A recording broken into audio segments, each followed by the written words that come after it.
2012 is going to be a very difficult budget year for Stark County. And this should not come as a surprise to anyone.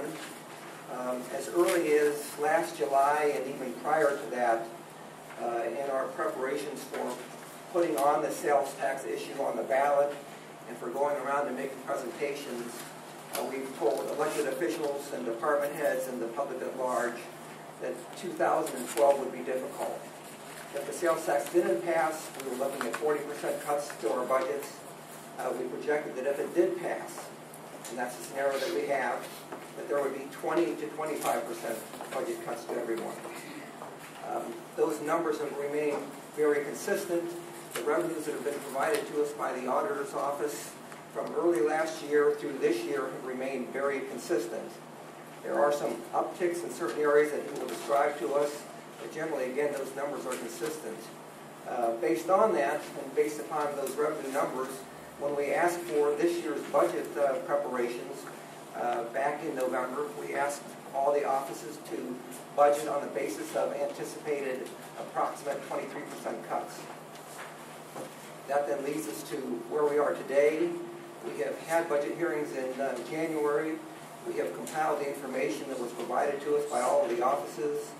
And today our purpose in being here is to review that, to review with the auditor revenue so that we fully understand where we have been in the past and where we are going, where we are today and where we are going in the future, and to allow everyone here to provide us some input, thoughts, and ideas on what we should do with regard to 2012 budget. This is not a meeting today where we will pass out the budget. We have not made that determination. This is, again, a meeting for input from everybody who has a very important stake in this. $2.4 million more than we anticipated coming in. What that does is that lets us have a pretty decent carryover into this year. We were projecting in the $3 to $4 million range over the course of the summer. We didn't know how the Ziegler matter was going to shake out. So that, by the time we knew that at the end of the year, we knew our carryover was going to be, north of $4 million. Ended up at $4.8 million, as noted right there. Our estimates for this year for taxes include, or tax side is $24 million, and that includes $11 million in the criminal justice and administrative service tax, which will go on the registers April 1st, but will not come to our treasury until around July 20th. So we have that right there. Charges for services, roughly the same, no change year over year. Fines and forfeitures, really no change expected. Intergovernmental funds, down again due to the reductions from the state that we project for this year. Investment income going to be quite a bit south from where we were the year before, given the investment climate that we continue to see. Licenses and permits about the same. Other revenue, not going to have the big hit that we had from the Ziegler settlement to help us there. So we project revenue right now to be about $41.9 million with a carryover of about $4.9 million. And then we have a couple of, we'll call these are really one-time special things. We have real estate tax overpayments, and we have personal property tax overpayments, where these funds are reconciled every so often to ensure that anything that's over 5 years old is allowed to come back to the general fund. Now, we can bring this money back to the general fund, recognizing that we are still liable if somebody makes a claim against a 10-year-old or an 8-year-old issue. So we're not moving all the money that we can, but we're making a pretty good guess based on history that this money we can bring over. We'll reconcile this account annually going forward, so that's why we're, the effect to the general fund will be relatively nominal, maybe $100,000, $200,000 or so, maybe going forward. So that leaves, in our estimate for the end of 2012, we have money to appropriate of about $47.9 million, about $1 million less than we appropriated last year. Moving into 2013, we will have a full year tax collection, an estimate of $22 million to collect in the sales and use tax. Really no changes in charges for services. We don't, the effective real estate market in that is relatively unknown, so it's foolish to project anything but what we know right now. Fines and forfeitures the same. Intergovernmental will be down, again, due to continued reductions from the state. While possible for some pickup in the second half of the biennium, we don't know. We just don't know that right now. Investment income relatively flat, other revenue relatively flat. A $3 million carryover is reasonable for us to anticipate based on historical numbers, which leaves a total available to appropriate in 2013 of about $53.5 million. Scratch that number at the bottom at the unencumbered balance. That number should be the same as the $53,542,000. That was my fault. So, even though we're going to get this nice big boost in extra sales tax revenue in 2013, having a full year of collections, know that there are other things that drag that number down a little bit in terms of reduction in real estate taxes due to reappraisal. I hadn't brought that up. And again, further reductions from the state. So, any questions on just this sheet? Question, Mr. Auditor. Yes. I think you frequently get a question on whether we can anticipate any revenues from casino gambling. What can you tell us about that? I think you're better betting red or black or white or black when you go to the casino on when we think those revenues will come in. As you know, if you read the delay, the two casinos that were slated to open first in Cleveland and I think Toledo have both been pushed back to an indeterminate time. They say June, maybe it's June, maybe it's August, until they work a few more things out.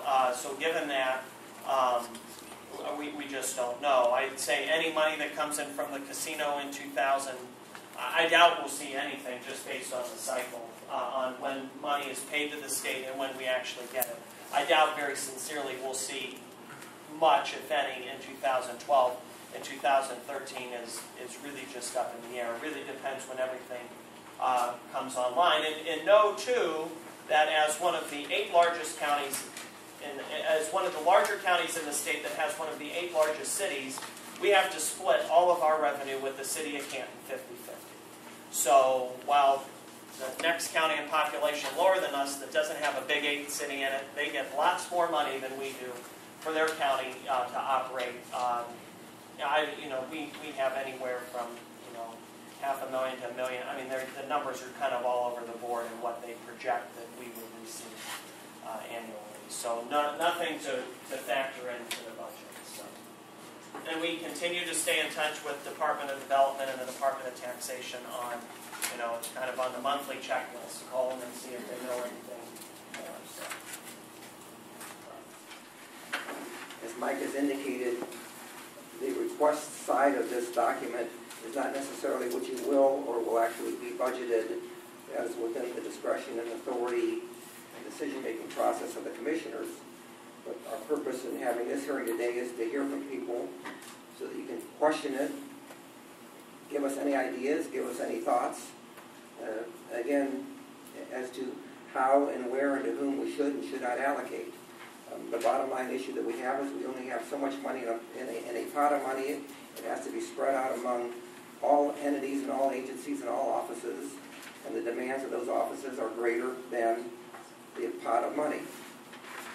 The second thing is, again, as Mike has indicated, this year versus last year, actually our revenue funds are very close in availability, but because of the fact that we have increased the jails and the sheriff's budget based upon our promise in the sales tax campaign, we've increased them by $2 million, and the increase in the Board of Elections budget, which is another large increase that we think is necessary given the presidential election year coming up. Those two items then create the necessity to take more from others. And the budget is such because, again, there's only a limited pot of money. Whoever gets more, somebody else gets less. And that is the nature of this particular budget and the budgeting process. So it's our job to make choices, both qualitative and quantitative choices, as to how we distribute this money. And of course, we're always hopeful that perhaps through the year, and again, that's up to the auditor to certify that perhaps there will be an upbeat in, for example, sales tax collections. We saw that in the last, I think, 6 months of the year, which led to there being an additional $800,000 in the sales tax account last year. He hasn't certified that into this year's account, I don't believe.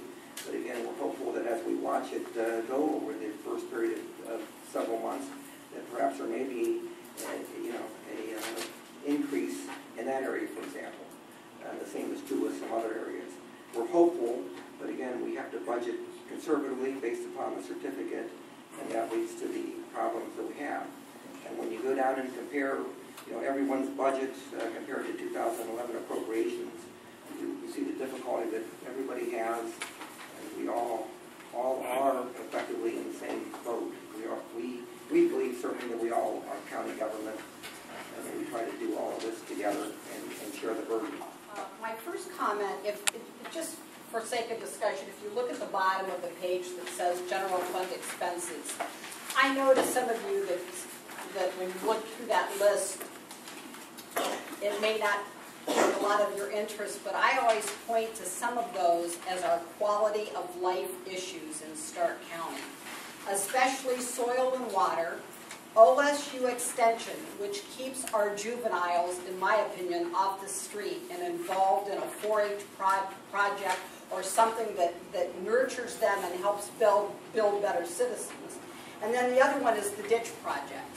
And we have been inundated with ditch requests in this past year. Hopefully we have a good spring, it won't happen again, but they truly impact each and every one of our citizens in some way. So while, it doesn't look like a lot, and some of you are saying, well, too bad they didn't get their money. Well, it is too bad for these groups because they truly do make a difference in our community. My second comment today, and it is a prickly one, but I'm going to bring it to the surface. I am going to respectfully ask all of you not to grant raises to any of your staff. I understand, along with my board members, that our employees have gone probably 4 years without a pay increase. And I know, along with my fellow 2 commissioners, that for the most part, all of our employees work very hard. And they are deserving of some monies. But unfortunately, ladies and gentlemen, we are not in an environment at this time to be granting any type of pay raises. We all worked hard to earn the trust and the credibility of the taxpayers, who in my estimation gave us a pretty resounding victory. I was pleased with that. I have to tell you, I'll admit now, I didn't think we, maybe slim chance of passing. But, we did it. We did it as a team. I am asking this team to stick together, and I know that there have been some that have talked about raises. Knowing that if you choose to give the raises, you will face the scrutiny. You will be the ones with the microphone in front of you answering that question, because I am not in the mood to be giving you monies to be giving raises to your employees. I know it's difficult for them. I know we've asked them to sacrifice. I know they have taken furlough days. Some have been laid off. I understand that. I understand that. But the time will come. But we have to work our way through this. And if we start doing the exact opposite of what the public expects of us, then in 8 years, we'll be facing a hard time getting the sales tax passed again. So I'm respectfully asking each one of you to consider not giving any raises in the year 2012.